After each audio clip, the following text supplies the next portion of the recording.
Hello student, मैं विष्णु दिवाकर। इस video में हम बात करने वाले हैं बीए ऑनर्स राजनीति विज्ञान semester 1 core course understanding political theory यानी कि राजनीतिक सिद्धांत की समझ। इसका यूनिट नंबर 4 यानी कि नारीवाद, इसके बारे में हम जो पहले भी चर्चा कर चुके हैं और पार्ट 1 में मैंने आपको जो है इसकी सारी की सारी चीजें बता दी है। अब इस वीडियो में हम पार्ट 2 बात करेंगे और नारीवाद को अच्छी तरीके से यहाँ पे कंप्लीट कर लेंगे, यानी कि आपकी यूनिट नंबर 1, 2 और 4 यहाँ पर कंप्लीट हो जाएगी। उसके बाद में आपकी जो है बीच की एक यूनिट रहेगी और एक लास्ट की यूनिट रहेगी, जिसको मैं आपको जल्द से जल्द अपलोड कर दूंगा। तो चलिए वीडियो को स्टार्ट कर लेते हैं। तो जैसा कि स्टूडेंट मैं आपको पहले ही बता चुका हूं कि इसका ये जो है पार्ट 2 होने वाला है। इसमें हम यूनिट नंबर 4 का जो आपका लेसन है नारीवादी, इसको हम कंप्लीट करने वाले हैं। तो इसके अंदर क्वेश्चन आपका पूछा जाता है कि भारत में महिलाओं की स्थिति और नारीवाद। ठीक है, इससे पहले वाली जो वीडियो है उसके अंदर हमने क्या पढ़ा था? उसमें हमने पढ़ा था कि नारीवाद का क्या अर्थ है, उसका क्या महत्व होता है और उसके कितने प्रकार होते हैं। तो देखो, भारत में महिलाओं की स्थिति काफी विचित्र है, क्योंकि एक और जहां महिलाओं को देवी माना जाता है, तो आप सभी जानते हैं कि एक हमारा भारत देश यानी कि India is a country where womens are worshipped. एक ऐसी कंट्री है जहां पर महिलाओं को पूजा जाता है। तो जहां पर महिलाओं को देवी समझा जाता है, उनकी पूजा की जाती है, वहीं दूसरी ओर समाज में महिलाओं की स्थिति काफी निम्न स्तर पर भी देखी जाती है, दयनीय है। उनके ऊपर घरेलू हिंसा, यौन उत्पीड़न और भी बहुत सारी प्रताड़ना होती रहती है। उन्हें पुरुष प्रभुत्व अधीन रहना पड़ता है, यानी कि जितनी भी महिलाएं हैं उनको पुरुषों के अधीन रहना पड़ता है। यही भारत जहां पर महिलाओं की स्थिति की विचित्रता है, और वहां एक और तो उन्हें पूजनीय स्थान दिया हुआ है, और वहीं दूसरी ओर अगर हम बात करें तो वास्तविकता में वह पुरुषों के समान तक भी नहीं मानी जाती। तो देखो, साधारण शब्दों में मैंने आपको यहाँ पर बताया कि जो भारत में महिलाओं की स्थिति है, तो मैंने आपको स्टार्टिंग में बोला ना कि भाई India is a country where womens are worshipped. एक ऐसी कंट्री जहां पर महिलाओं को पूजा जाता है, देवी बनाया जाता है।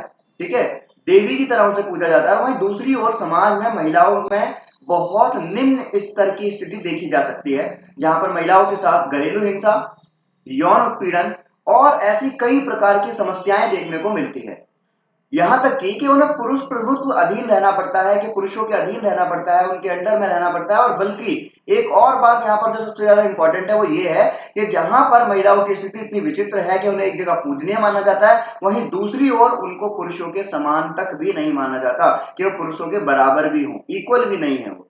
इस प्रकार की भारत में महिलाओं की विचित्र स्थिति, या आम भाषा में कहें तो महिलाओं के प्रति दोगलापन का कारण क्या हो सकता है? तो सिंपल सी देखो, यहाँ पर ऐसे शब्दों का इस्तेमाल किया जाना चाहिए कि हमारे भारत जैसे देश के अंदर जहां महिलाओं को पूजा भी जाता है, फिर वहां महिलाओं को दूसरी तरफ पुरुषों के बराबर भी जो है उनका सम्मान और उनकी बराबर की स्थिति जो है उनको नहीं दी जाती है। तो क्या ये हम ये कह सकते हैं कि हमारे भारत में महिलाओं के लिए, एक आम भाषा में अगर हम कहें कि महिलाओं के प्रति ये दोगलापन है? तो आखिरकार ये जो दोगलापन है तो क्यों है वो, उसके क्या कारण है? ठीक है, तो क्या ये प्राचीन सुविख्यात भारतीय संस्कृति के कारण है? क्या इस वजह से ऐसा है कि हमारे स्टार्टिंग से चली आ रही परंपरा जो है ऐसी रही है? या फिर किसी भारी सभ्यता के कारण, कि क्या कोई भारी सभ्यता यहाँ पर आई थी जिसकी वजह से महिलाओं के साथ में इस तरीके का भेदभाव देखने को मिलता है? इसका जवाब ढूंढना बहुत जरूरी है, क्योंकि आज अगर हम इसका जवाब नहीं ढूंढते हैं तो कल को आने वाले टाइम में हमारे को पता चलेगा कि ये जो नारीवादी वाला जो कॉन्सेप्ट है, फेमिनिज्म जो है, ये बिल्कुल गायब हो जाएगा। तो उमा चक्रवर्ती जो है वो इन सवालों का जवाब ढूंढते हुए बोलती हैं, वो अपनी उनकी जो एक लेख है conceptualising brahmanical patriarchy in early India, इन्होंने इसका निर्माण किया। उन्होंने बोला कि जाति और पितृसत्ता में एक गहरा संबंध है। जाति की अगर हम बात करें या पितृसत्ता की बात करें, तो इन दोनों के अंदर एक बहुत ज्यादा गहरा बॉन्ड है, संबंध है। और महिलाओं की अधीनता उन सामाजिक और सांस्कृतिक वातावरण से निर्मित होती है जिसमें महिलाओं को रखा गया है। अब वे मानती है कि जो धार्मिक परंपराओं से ऐसी सामाजिक क्रियाओं और अभ्यासों का निर्माण होता है जो महिलाओं को सदा पुरुषों के अधीन रखने की कोशिश करते हैं। तो कहा जाता है, ये हम बोल सकते हैं कि अब इस तरीके का कुछ एक ऐसा कॉन्सेप्ट, एक फिक्स माइंडसेट बना रखा है कि महिला सिर्फ पुरुषों के नीचे ही रहेगी, यानी कि महिला जो है उनके अधीन रहेगी, उनसे ऊपर उठकर कोई भी काम नहीं कर सकती।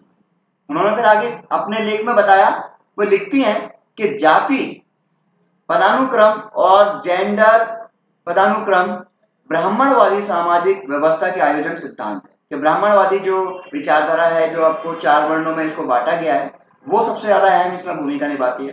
वो बोलते हैं ब्राह्मणवादी पितृसत्ता में औरतों की पवित्रता पर जोर दिया जाता है, और इसी कारण पुरुषों द्वारा उनकी लैंगिकता पर नियंत्रण किया जाता है। क्योंकि ब्राह्मणवादी व्यवस्था में रक्त की गुणवत्ता का प्रश्न उठता है, वे रक्त की पवित्रता को बचाना चाहते हैं। वो क्या कहते हैं कि जो रक्त है वो भंग ना हो, यानी कि उनकी शुद्धता जो है वो भंग ना हो। उन्होंने अंतर जाति विवाह यानी कि इंटरकास्ट जो मैरिज मैरिज होती है उस पर भी उन्होंने बोला है कि वो बताते हैं कि जो अंतर जाति विवाह पर उन्होंने निर्मित धार्मिक ग्रंथों के माध्यम से विरोध प्रकट किया। उनके लिए सबसे ज्यादा प्रदूषित वह जाति है जो उच्च जाति की महिला और निम्न जाति के पुरुष के मेल का परिणाम है। उन्होंने क्या बोला कि सबसे बुरा वो है जहां पर उच्च जाति की महिला है और निम्न जाति का पुरुष है। यदि ऐसा होता है तो धर्म से बहिष्कृत किया जाना चाहिए और रीति रिवाज के तहत मृत्यु का भागी है वो, ऐसा ब्राह्मणवादी ग्रंथों के अंदर लिखा हुआ है। तो आप देख सकते हैं कि महिला की अगर हम बात करें, चाहे वो ब्राह्मण वर्ग से बात करें, चाहे क्षत्रिय वर्ग से बात करें, या शूद्र या फिर वैश्य, किसी भी वर्ण व्यवस्था या किसी भी वर्ग से अगर हम बात की जाए तो हर जगह पर धर्म को लेकर, जाति को लेकर भेदभाव देखा जाएगा, परंतु महिलाओं के साथ तो हर जगह पर भेदभाव है, चाहे फिर वो ब्राह्मणवाद हो, चाहे फिर वो क्षत्रिय हो, शूद्र हो, या फिर वो वैश्य ही क्यों ना हो। अब उमा चक्रवर्ती ये भी बताती हैं कि आदिकाल में जब शिकार भंडारण का दौर था तो महिलाएं और पुरुष जो थे वो अलग थे, लेकिन समान नहीं थे, अलग थे दोनों। इसको साबित करने के लिए उन्होंने क्या बोला, कटौतिया, भीमबेटका और खरवाई की गुफाओं के अंदर, ये कुछ गुफाएं हैं जहां पर चित्रकारी बनी हुई है, उन चित्रकारियों का सहारा लेकर इन्होंने बताया कि जो महिलाएं हैं उनकी स्थिति वैसी नहीं है जैसी कि दिखाई गई है, और बताने की कोशिश करते कि उस दौर के समाज में महिलाओं की लैंगिकता, महिलाओं के अस्तित्व का एक पहलू था। तो बताती हैं कि शुरू में जब ऋग्वेद की अगर हम बात करें तो उसमें दासी प्रथा का वर्णन था। दासी का प्रथा का मतलब क्या है, एक सर्वेंट, यानी कि आपने एक स्त्री है वो दास बन के रहेगी हमेशा, और आर्य जिसको भी हरा जाते थे उनकी औरतों पर कब्जा कर लेते थे और उन्हें दासी बना लेते थे। तो पहले क्या होता था कि पहले के जो राजा महाराजा हुआ करते थे, युद्ध करते थे, युद्ध करने के बाद क्या होता था कि जो उस जगह पर वो अटैक कर वहां के राजा को हरा देते थे, तो उसकी दासी, वो जो वहां की रानी है वो उसकी दासी बन जाया करती थी, उनको जो है वो अपने अधीन ले लिया करते थे। और वहीं उत्तर वैदिक संस्कृति में भी आर्यों की महिलाएं जो है घर के कामों तक ही सीमित थी। उनकी दासियां खेतों में काम करती थी और आर्य महिलाएं सिर्फ प्रजनन का काम करती थी, सिर्फ बच्चे पैदा करने का काम किया जाता था। जितनी भी जो महिलाएं आर्य समाज से रही हैं, आर्य से जुड़ी हुई हैं, उनका सिर्फ एक ही काम था, जो कि ऋग्वेद में, उत्तर वैदिक संस्कृति में लिखा हुआ है कि भाई आर्यों की जो महिलाएं घर तक सीमित रहेंगी और सिर्फ बच्चों को पैदा करेंगी। वहीं वैश्वीकरण में अगर हम बात करें तो महिलाओं को किस नाम से पुकारा जाता है, महिला को प्रिय दर्शनी बोला जाता है। महिला को प्रिय दर्शनी का नाम दिया गया है कि सिर्फ महिला को दिखाकर ही कार्य करवाए जाएंगे। जैसे मैं आपको रियल लाइफ एग्जांपल दिखा देता हूं कि आपने देखा होगा कभी कि किसी शॉप पर या किसी स्टोर पर या किसी शोरूम पर वहां क्या होता है कि एक रिसेप्शन के लिए वहां पर एक सुंदर सुशील लड़की को उठाया जाता है, बिठाया जाता है। क्यों? कि अगर कोई हाइपर हो जाए, कुछ हो जाए, तो वो एक उसके मनमोहक चेहरे को देखकर अपने आपे पे उतारू ना आए। तो कहने का मतलब क्या है कि वास्तविकता है, कटु है और थोड़ा कड़वा है, परंतु ये वास्तविकता है कि आज समाज के अंदर महिला को सिर्फ एक प्रिय दर्शनी की वस्तु के नाम से जाना जाता है और बच्चा जननन यानी कि बच्चा पैदा करने की एक मशीन के नाम से जाना जाता है, अन्यथा उसका कोई योगदान, उसका कोई सपोर्ट समाज के अंदर नहीं लिया जाता। तो जातक कथाओं द्वारा भी महिलाओं की स्थिति को हीन बताया गया। अब जितनी बड़ी बड़ी पहले की अगर हम बात करें, वो लोग भी बताते हैं, वो कहते हैं कि शतपथ ब्राह्मणों के रूप में हमें बताया गया कि एक महिला, एक शूद्र, एक कुत्ता और एक कौवा असत्य हैं। उन्होंने क्या बोला कि भाई एक शूद्र या फिर एक कुत्ता या एक कौवा, और इन्हीं जगहों पर एक नाम दिया गया एक महिला, ये सब बताए गए कि ये सब कौन है, असत्य हैं, पाप और अंधकार के अवतार हैं। अब इन्होंने महिलाओं को कामुकता से भरा बताया गया है कि महिलाएं जो है वो कामुकता से भरी रहती हैं। उन्होंने लिखा है कि महिलाओं को ना तो सुंदरता की परवाह होती है, ना ही उनका ध्यान उम्र पर टिका होता है। ये सोचकर कि वह एक आदमी है, वह अपने आप को सुंदर और क्रूप को दे देती हैं और पुरुषों के प्रति अपने जुनून के माध्यम से, अपने परिवर्तनशील स्वभाव के माध्यम से, अपनी स्वाभाविक हृदयहीनता के माध्यम से वह अपने पतियों के प्रति विश्वासघाती हो जाती है। तो क्या बोला गया कि कोई भी महिला सुंदर नहीं है, कोई महिला जो है सुंदर नहीं है, यानी कि जो पहले की बात की जा रही है। तो जातक कथाओं के अंदर यहाँ पर क्या बताया गया कि जो महिला है उनके अंदर कामुकता होती है, कि वो अपने आप में अपने आप को सुंदर नहीं देखती है, बल्कि जब वो एक पुरुष के हाथ में जाती है, यानी कि पुरुष के अधीन जाती हैं, उस समय उनको एहसास होता है कि वो सुंदर है, उनका जो ध्यान है पूरा का पूरा वहां टिक जाता है। और इसलिए यहाँ पर बताया गया है कि जो उस समय के जो पति थे या उस समय के जो लोग थे, वो अपनी पत्नियों के प्रति विश्वासघाती हो जाते थे। मतलब उनकी जो पत्नियां थी वो विश्वासघाती हो जाया करती थी, चाहे कितनी भी सावधानी से उनकी रक्षा की जाए। अब वैदिक काल से महिलाओं की बुरी स्थिति का, यह उनके अधीनता का सबसे बड़ा कारण रहा कि मनु अब उन्होंने अपनी निम्न समझ से बताया कि औरतों की झूठ बोलने की, यहाँ वहां बैठने की और गहनों से प्रेम करने की, गुस्सा, कमीनापन और बुरा बर्ताव करने की बुरी आदत होती है। अब इतने बेकार शब्दों का यहाँ पर यूज किया गया है। कहने का मतलब क्या है, तात्पर्य कि नारीवादी जो शब्द है वो सिर्फ जो है किताबों तक सीमित है, परंतु वास्तव में आज भी नारी की बहुत ज्यादा दुर्दशा बेकार कर दी गई है समाज के अंदर। अब मनु क्या बोलते हैं, वो लिखते हैं कि भाई महिलाएं सहज रूप से कामुक, चंचल दिमाग वाली, प्यार में कमी और अपने पति के प्रति विश्वासघाती होती है। तो बोला जाता है, जो आज भी आपने देखा होगा समाज में ये चीजें प्रचलित है कि महिलाओं का दिमाग जो है घुटनों में होता है, महिलाएं अपनी जो है बुद्धि का इस्तेमाल नहीं करती हैं, उनके अंदर कम दिमाग होता है ना। तो ये सब चीजें जो बोली जा रही है, इसका मतलब क्या है, कहने का मतलब क्या है कि कहीं ना कहीं नारीवाद को आज भी उठने की जरूरत है। यहाँ तक कि बारीकी से अगर पहरा देने पर भी उन्होंने महिलाओं को अपवित्र माना है। उन्होंने कहा कि महिलाओं का आप चारों तरफ घेरा डाल दीजिए, उसको आप पूरी तरीके से बंदिश में रख लीजिए, परंतु वह अपवित्र रहेगी। खास तौर से मासिक धर्म यानी कि जो मंथली पीरियड्स होते हैं उसके लिए भी बोला गया। महिलाओं को हर जगह पर रोक टोक की गई है। वे मानते हैं कि मासिक धर्म ब्रह्म हत्या में महिलाओं की भागीदारी से जुड़ा है। यह एक महिला की जन्मजात अशुद्धता और साथ ही उसकी शारीरिक कामुकता का प्रतीक है।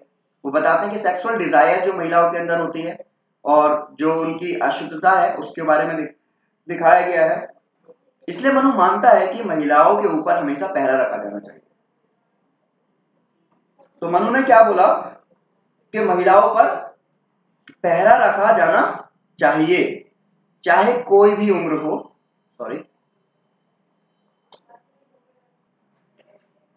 चाहे कोई भी उम्र हो, दिन हो या रात हो। मनु के अनुसार जिस महिला पर सबसे ज्यादा पहरा देना या नियंत्रण रखना है वह पत्नी है, क्योंकि पत्नी अगर अपने पति के बच्चों का जन्म देती है और यदि पत्नी का चाल चलन सही नहीं हुआ तो वह परिवार का नाश कर देगी, परिवार सही नहीं होगा।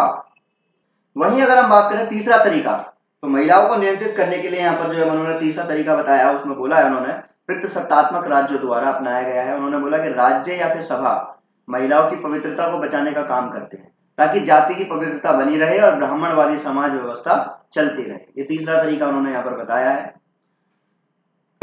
सॉरी। उन्होंने बोला आगे कि महिलाओं की बुरी स्थिति के लिए वैदिक परंपरा को दोषी माना गया है, जिसमें कि मनु, जातक कथाएं, महाभारत, रामायण जैसे महाग्रंथ भी इसके अंदर शामिल हैं।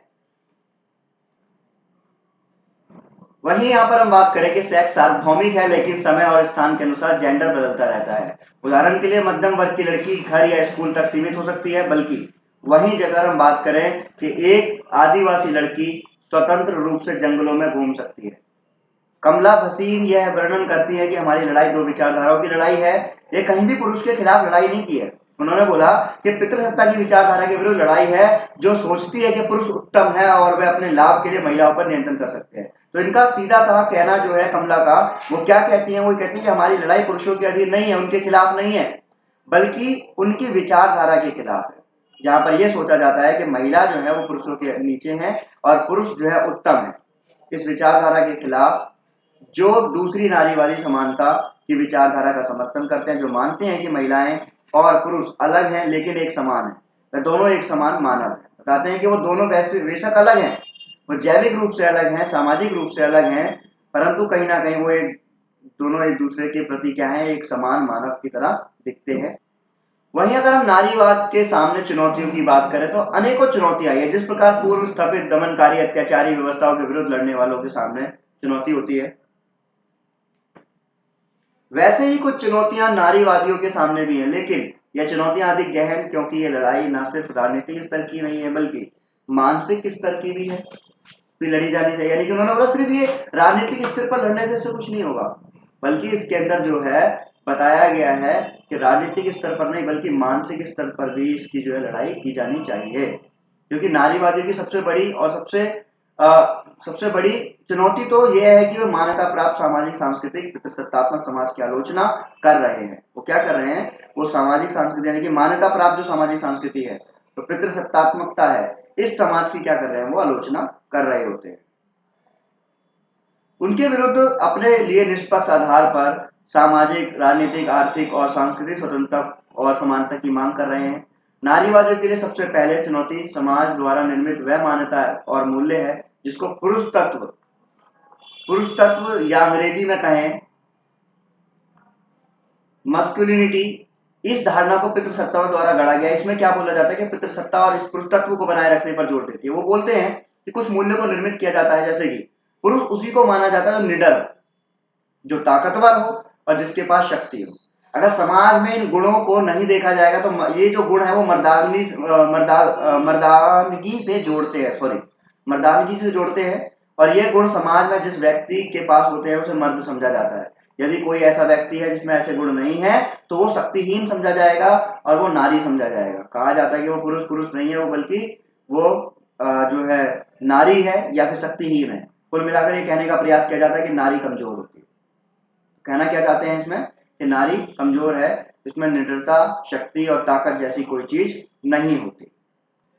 वहीं अगर हम दूसरी बड़ी चुनौती की बात करें तो जेंडर की इतनी विशिष्ट पहचान बहुत सारी दूसरी पहचानों के कारण धूमिल हो गई है, बिल्कुल खत्म हो चुकी है। जेंडर इन सभी पहचानों के घेरे में स्थित है। यह पहचान जाति आधारित, नस्ल आधारित, धर्म आधारित हो सकती है। इसलिए एक महिला खुद को पहले महिला, उसके अलावा खुद को विशिष्ट जाति, धर्म या नस्ल से पहचान देख सकती है। सबसे पहले तो एक महिला महिला है, ना वो हिंदू है, ना वो मुस्लिम है, ना ही वो छोटी जाति से है, ना ही वो बड़ी जाति से है, पहले वो महिला है। तो हमारे समाज में नारीवादियों को और सबको ये समझना होगा कि महिला सबसे पहले महिला है, तो उसको महिला का दर्जा दिया जाना जरूरी है, ना कि उसे ऊंचे वर्ग, नीचे वर्ग, रंग या किसी भी प्रकार से भेदभाव से उसके साथ में किसी भी प्रकार का डिस्क्रिमिनेशन किया जाना चाहिए। जिस कारण कई बार महिलाएं अपने अधिकारों के लिए नारीवादी आंदोलन से नहीं जुड़ती हैं, क्योंकि वे अपने धर्म, जाति, नस्ल का विरोध करने में असमर्थ होती हैं। तो ये समस्या नारीवादियों के लिए तीसरी चुनौती को भी जन्म देती है। तीसरी चुनौती क्या है? तीसरी चुनौती अधिक जटिल है। इसमें बोला गया है कि जो जेंडर विभाजन सीधे तौर पर शक्ति के बंटवारे से जुड़ा हुआ है। ये जो महिला पुरुष जो बताया गया है ना, ये जो जेंडर है मेल फीमेल, ये क्यों है? ये पितृसत्तात्मक सोच रखने वाले अपनी वर्चस्वकारी यानी कि हेगेमनी, ताकत को दिखाते हैं। अब ये स्त्री को बताया और स्थिति को अपनी दिखाना चाहते हैं, ताकत को दिखाना चाहते हैं।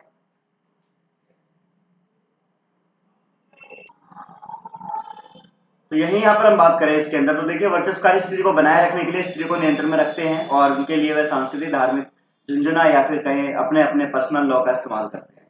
भारत में हर धर्म के लिए अपने पर्सनल लॉ हैं और ये बताने में तत्पर रहते हैं कि अपने धर्म के अनुसार महिलाओं के लिए क्या सही है, क्या गलत है। जैसे कि भी आपने बीच में देखा होगा, एक यूनिफॉर्म को लेकर और एक जो है बुर्के को लेकर बहुत ज्यादा अभी बहस चली थी। तो ये सब चीजें भी यहाँ पर हमारे भारत के अंदर जो है तरह तरह समय पर जो है चलती रहती है, जिसमें बताया गया है कि उनके धर्म के बाहर किसी और प्रकार की विधि शास्त्र उनके लिए सही नहीं है। और भारत में यूनिफॉर्म सिविल कोड की मांग जो है 1937 में की गई थी, जिसमें 1980 के दशक में भारतीय राजनीति सांप्रदायिकता रंग में रंग गई और धार्मिक अल्पसंख्यकों की सुरक्षा बढ़ गई। इसलिए उन्होंने पर्सनल लॉ का निर्माण करने पर जोर दिया। सांप्रदायिकता का मतलब है जब दो धर्म के लोग एक दूसरे को बिल्कुल अलग ही दुश्मनी के तौर पर देखने लगते हैं। अब ये पर्सनल लॉ इतने जटिल हो गए हैं कि समान कानून के लिए भी खुद को खत्म नहीं करना चाहते। इसके हम डिस्कस की अगर हम बात करें तो देखो, इन सभी चुनौतियों के बावजूद भी नारीवादी महिलाओं के लिए लैंगिक स्वतंत्रता और समानता की मांग करते हैं, क्योंकि उन्हें मालूम है कि लैंगिक और लैंगिक जेंडर या लैंगिक असमानता की कई बार इस पर आधारित हिंसा को जन्म देती है और स्त्री पुरुष के बीच समानता में असमानता से लैंगिक हिंसा बढ़ती है। जैसे महिलाओं के खिलाफ बलात्कार हिंसा महिलाओं को हमेशा पुरुषों के बराबर नहीं होने देते, और क्योंकि इस प्रकार की घटनाएं महिलाओं के अंदर डर भर देती हैं और महिलाएं कभी भी डर के कारण समानता का प्रयोग नहीं कर पाती। अंधेरे होते ही वह बाहर जाने से डरती हैं, अनजान लोगों से मिलने से डरती हैं, क्योंकि उसे लगता है कि उसके साथ कुछ गलत हो जाएगा। लेकिन तथ्य कहते हैं कि 80% बलात्कार और हिंसा की घटनाएं महिलाओं के साथ उनके परिचित उनके घर में ही करते हैं और फिर वह महिलाओं के मन में डर बैठ जाता है और वह कहीं ना कहीं घर में बंद रहना, फिर वह कहीं ना कहीं घर में जो है बंद रहना मजबूरन उनको जो है ये सब चीजें रहना पड़ता है। घर में बंद रहना मजबूरन पसंद करती हैं वो, क्योंकि उनको घर के अंदर ही चार दीवारी में ही अच्छा लगता है। तो आई होप आपको यहाँ पर जो है नारीवादी वाला जो लेसन है, आपको नारीवादी ये हमने अच्छी तरीके से कर लिया। नारीवादी का अर्थ बताइए, नारीवादी का महत्व बताइए, नारीवादी के प्रकार बताइए और नारीवादी के सामने जो चुनौतियां हैं वो बताइए। तो यहाँ पर हमने ये सारी चर्चा कर ली है। ये हमारा पार्ट 2 था, इसके अंदर हमारी जो ये वाला लेसन हमारा यूनिट नंबर 4 खत्म हो जाता है। Thanks for watching.